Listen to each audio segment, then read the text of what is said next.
The next witness is Amrit Singh Birring.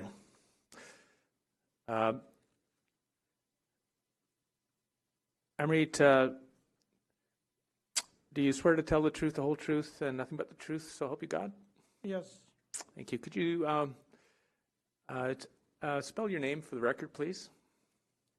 First name Amrit, A-M-R-I-T. Last name Birring, B-I-R-R-I-N-G.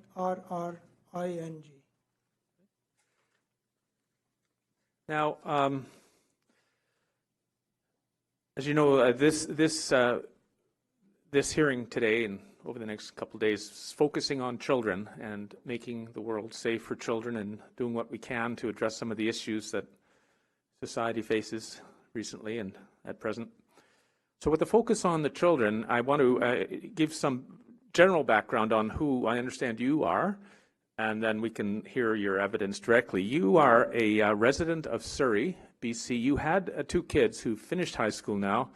You're a software developer, and a few years ago, you became extremely concerned about what you saw happening in the schools, and in particular the SOGI program. You've been involved in organizing 40 rallies and interactions with students. You've been communicating with the BC Education Minister. You were involved in organizing the million marches that have happened in Surrey. And you've launched a criminal case through the RCMP against the BC Education Minister relating to SOGI, and I understand some of the explicit materials used in the schools in connection with that program. Is that all roughly correct? We also did a recall on BC Education Minister Rachna Singh in December, January of this year. Right. So we did a recall on her. That was a recall, yes. Yeah. Yes, okay. And you're also involved politically. I understand you're the leader of the Freedom Party of British Columbia, and that you have 5 candidates in the upcoming provincial election. Is that correct? That's correct. And our number 1 agenda is to remove SOGI 1 to 3 from BC schools. So it was such an important issue for you that you got yourself involved politically, formed your own party, and that's the real focus of your party, is to get rid of SOGI. Is that correct? Yeah, because our contention is that government has declared a war on our children, and we, so to speak, have declared a counter war. Okay.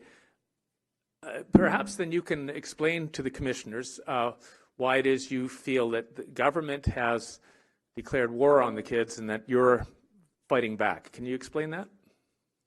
Yeah, I will just show my narrative, what we have done so far, and everything we did, government responded, and those responses can tell you that how deep this conspiracy is.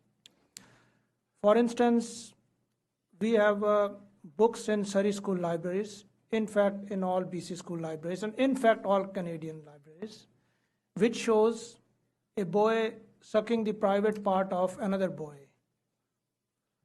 Okay. And I don't want to interrupt too much, but for the commissioner's edification, but I don't think we're going to put it out there for everyone, but there's some explicit materials that have been submitted by the witness that you may have on your screens. I'm not sure we're going to be broadcasting these to the world, but why don't you can explain as well as you can what it is that you see in the books that you're telling the commissioners are in the public schools here in British Columbia. What did you find in these books? So this is one image I'm talking about. Okay. The other images are 2 naked boys are sitting on a bed, 2 naked girls sitting on a bed. There's a picture where 18 different people, they are fully naked in the book, of different size and denomination and colors. So these... Yeah. What are they doing, these folks? I mean, just generally, these pictures are you talking about pictures in these books that are in the schools? In the school libraries. All right. Both elementary and secondary school. How is it that you found these books? You can find them in the catalog of the school libraries. There are 2 books precisely. Its name is It's Genderqueer and It's Perfectly Normal. And school does acknowledge that they have these books. They do not deny it.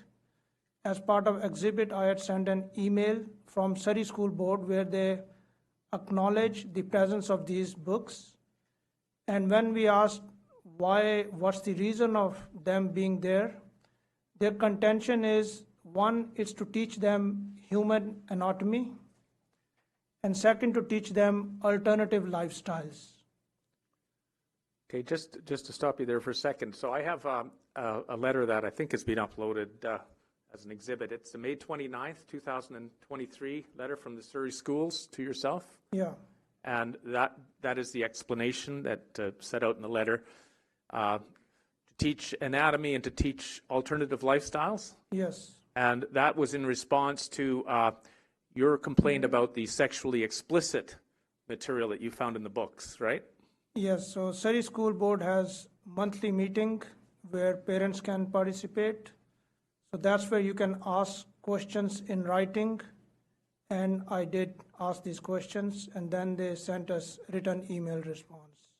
Okay. And I understand you also, I also understand that you complained to the police as well. Can you describe what it is you did in that context? So what we discussed so far, that's an integral part of the police complaint. Now there is a section 171.1, which is part of Canadian Criminal Code, that if you show a sexual explicit material to a child, you're booked under section 171.1. So now that school acknowledges that their libraries have those books and those pictures as I described. By the way, anyone can buy those books off Amazon. It's genderqueer and it's perfectly normal. One is approved for elementary schools and one is for secondary schools, and their combined cost is only $50. I have the copies I've given to many parties who never believed until they saw them. So using this situation, I complained to RCMP Surrey against BC Education Minister Rachna, saying that she is ultimately responsible for those books present in BC school libraries. Okay. So Surrey, yeah. I was just going to say, so 171.1 of the Criminal Code of Canada prohibits the exposure of sexually explicit material to children. Here's a question. What level of school were these books at when you found them? Was it a high school? Was it a lower public school? Do you recall? Yes, I do. I just know all these things by heart. We are doing it for 2 years. Right. So there's a book called It's Perfectly Normal. That has a picture of 2 naked girls sitting on a bed and 2 naked boys sitting on a bed. This is approved for elementary school. So they are in pretty much all BC elementary school libraries. Okay. The other one where so-called oral sex, one boy sucking the private part of another boy, and there's some masturbation pictures. Those are approved for secondary school libraries. Okay. And, okay, getting back then to your dealings with the police, and you were reporting the education minister as in the context of this criminal code offense. I think we uploaded an exhibit, which is a production from the RCMP of their dealings with you. It's a 4-page document. It's pursuant to a Freedom of Information. Remember, you made a Freedom of Information request, and you got produced to you copies of the internal documents of the police relating to your complaint, right? Yes. Can you, as I see it, I don't know if you have them in front of you just for your own recollection, but I think it shows January 27th, 2024. You and a group of people attended the Surrey RCMP to protest and lodged a complaint against the BC Education Minister. Does that sound about right? That's perfectly right. Okay, tell us about that. What were you saying to the police, and what was the response? We did a recall on BC Education Minister. Its last day to gather signatures was January 29th. And just 2 days before that, we made it public that we will go to RCMP to protest against this.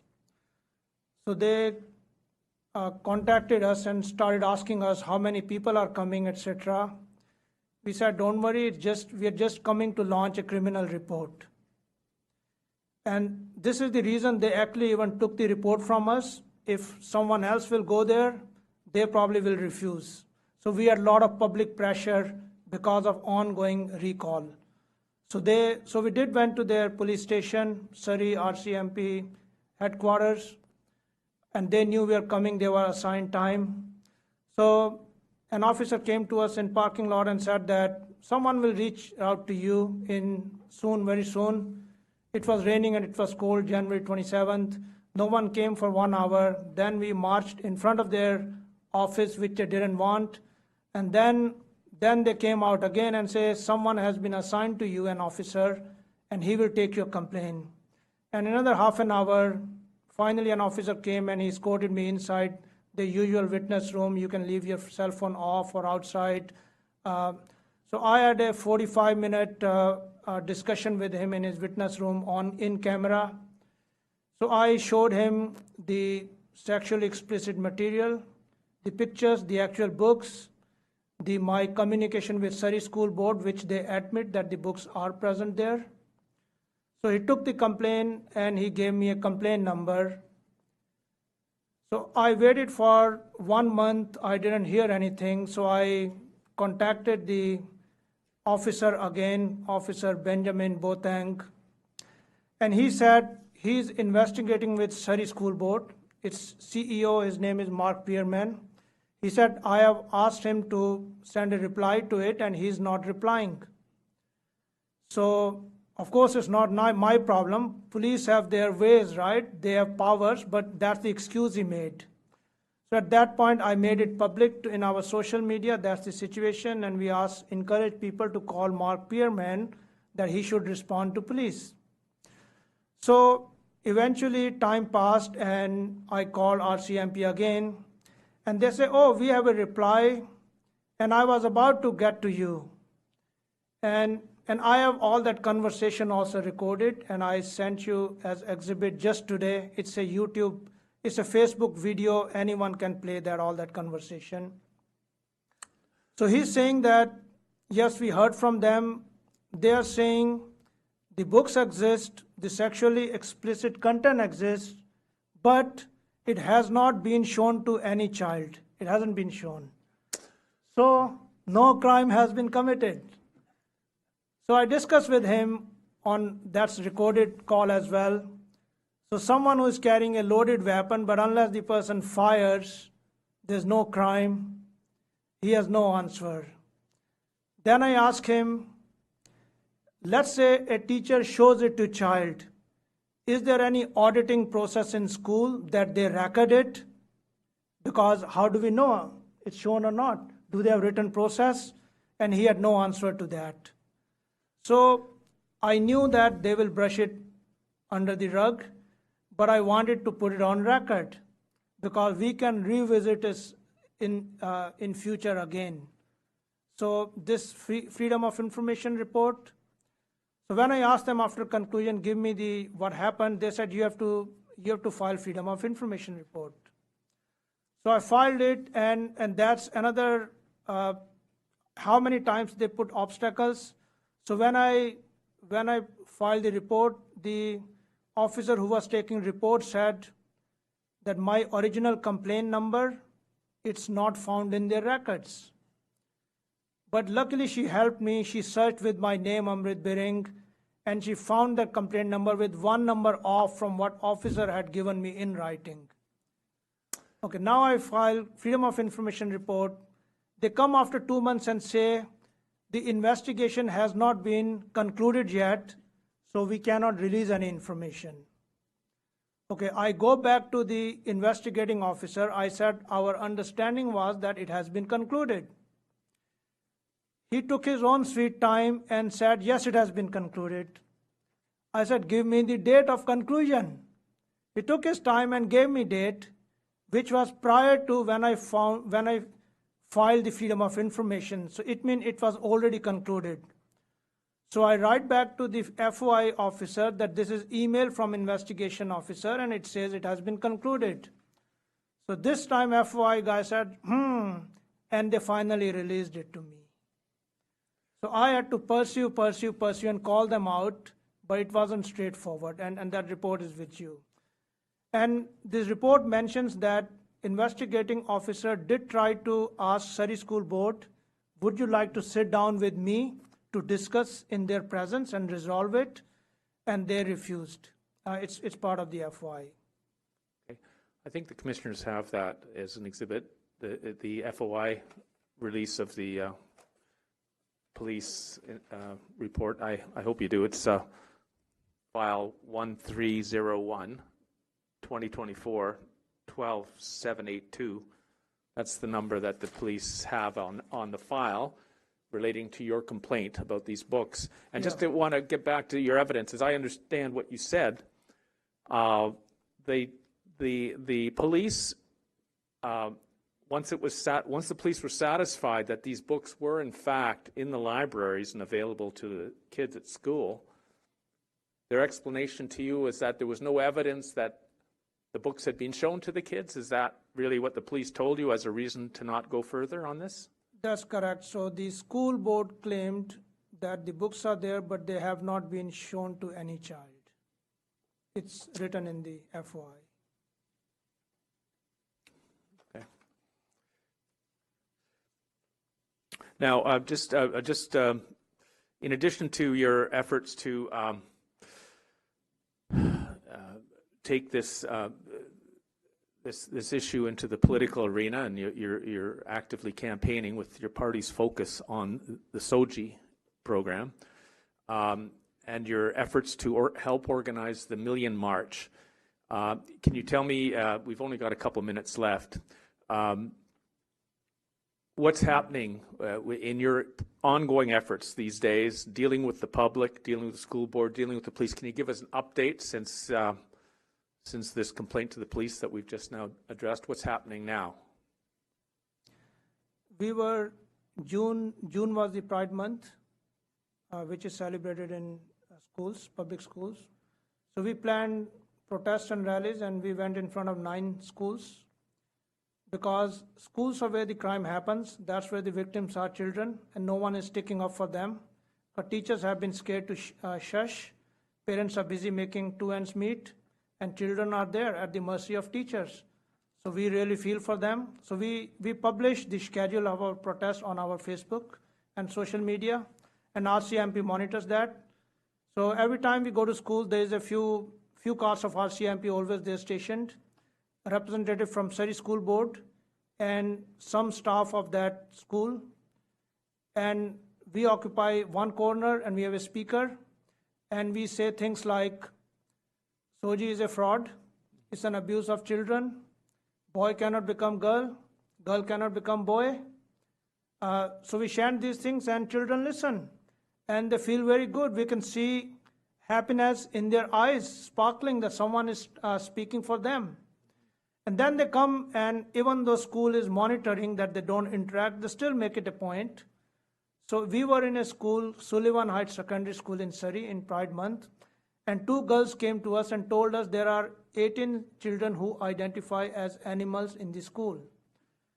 Because gender identity doesn't only mean you can identify as a different gender, but you can identify as anything. And one of term they use is furries. It's popular in US as well.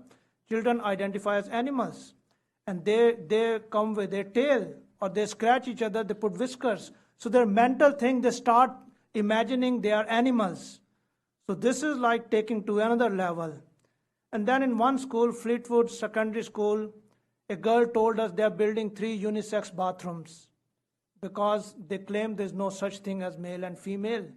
So they want to take out the concept of he and she, so they're building 3 unisex bathrooms. So these are few of our encounters. There are plenty, because we have visited at least 30 elementary and secondary schools combined. We have videos on our TikTok, YouTube, little children coming to us and chanting whether stop SOGI 1, 2, 3, stop SOGI 1, 2, 3. So it's all there. It's crime is happening in broad daylight. Everyone has been scared, shushed. If you say something, they label you, you are hateful. They have mechanism to shut down the speech. So it's just all happening. You have to see it. So our focus is action. I mean, knowing isn't enough. That's an intellectual exercise. That's a first step. But there are countries where they're openly corrupt. Everyone knows everything, and it's acceptable because they got used to it. It became normalized. So before we get to that point, we need to take physical action, and that's what we do. Amrit, I noticed we've got about 5 minutes left, and so unless there's more that you want to say about your efforts to deal with SOGI and to publicize this, and if there isn't, then I'll turn things over to the commissioners who may have a few questions for you. Yes, please go ahead. Well, thanks, Mr. Birring. The school board's defence was that although these books are in the library, they hadn't actually shown them to the children. Is that right? That's right. But do the children have access to the library? I believe children have access to every book in the library. They can get it checked out. So the children may well have seen these books and the school board has no idea. That's correct. I mean, by definition, if there's a book in school library for children, then they can use it.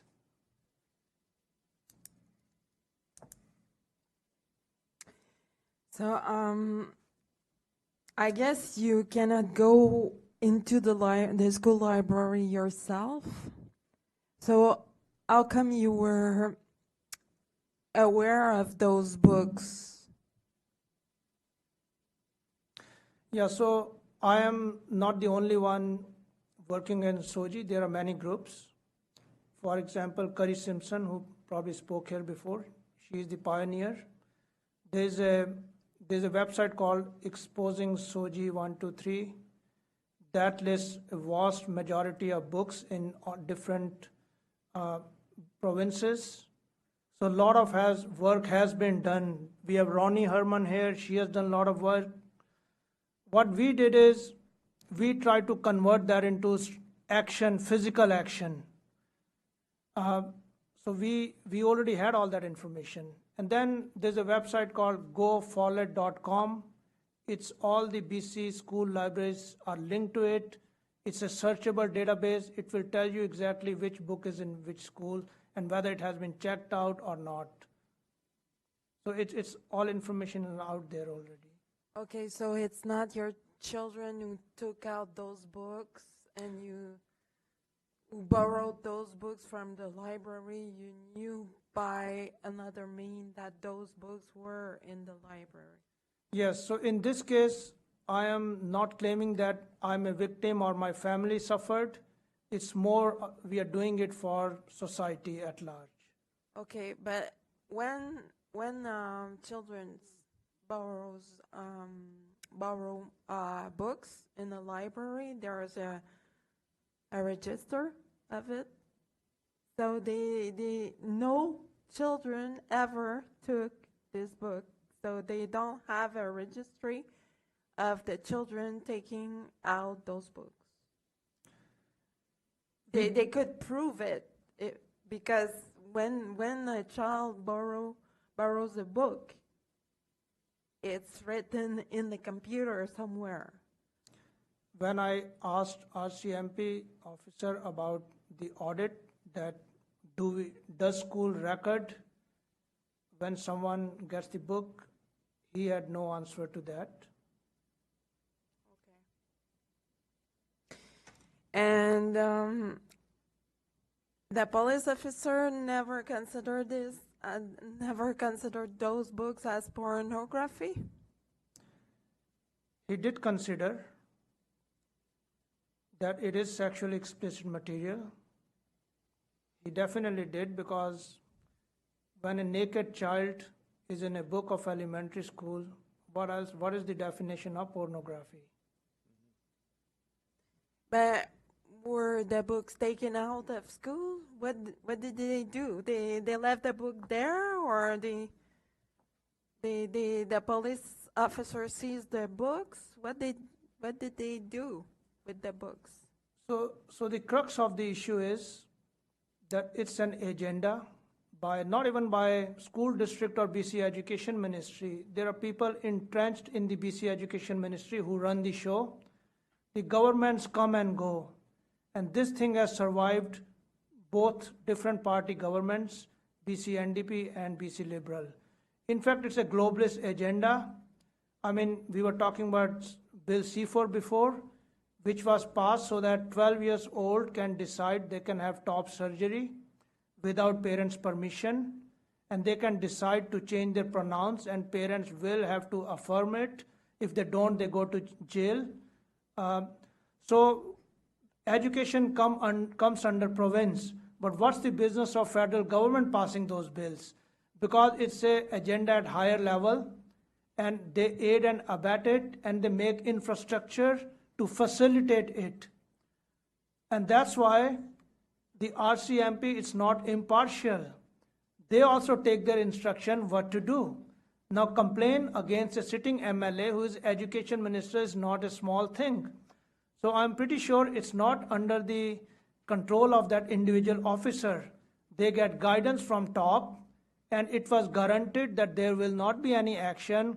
Only thing is how they brush under the rug, as I mentioned. So in this case, they use this childish excuse that the books are there, but it hasn't been shown to anyone. So now that it's on record, at some point, we will go after them. Let's say the media cooperates with us. You know, if the news station, if they talk about this FOI, it will be a game changer very quickly. Now, we know that media is also government controlled.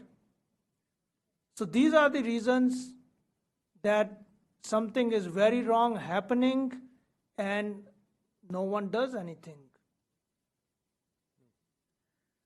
So, as I understand what you're saying, is that the police officer recognized that it was sexual explicit material, that it was illegal, but since it was not shown to children, it was no crime were committed, but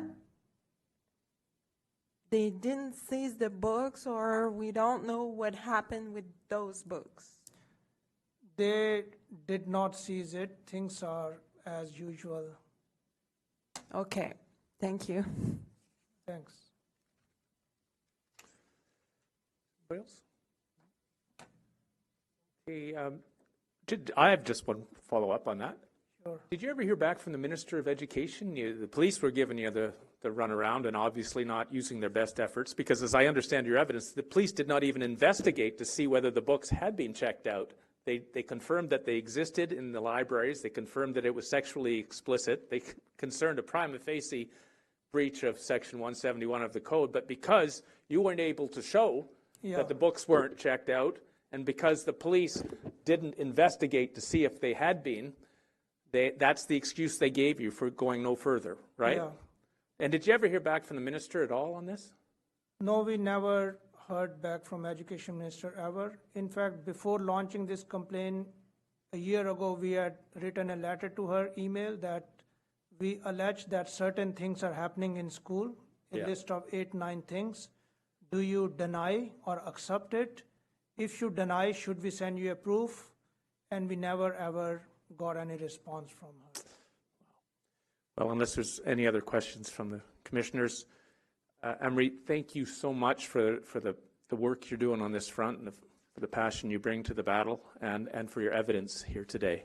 Thank you. Yeah, thank you very much. And might I add that we are not done yet. This is just part of the journey, and we will continue.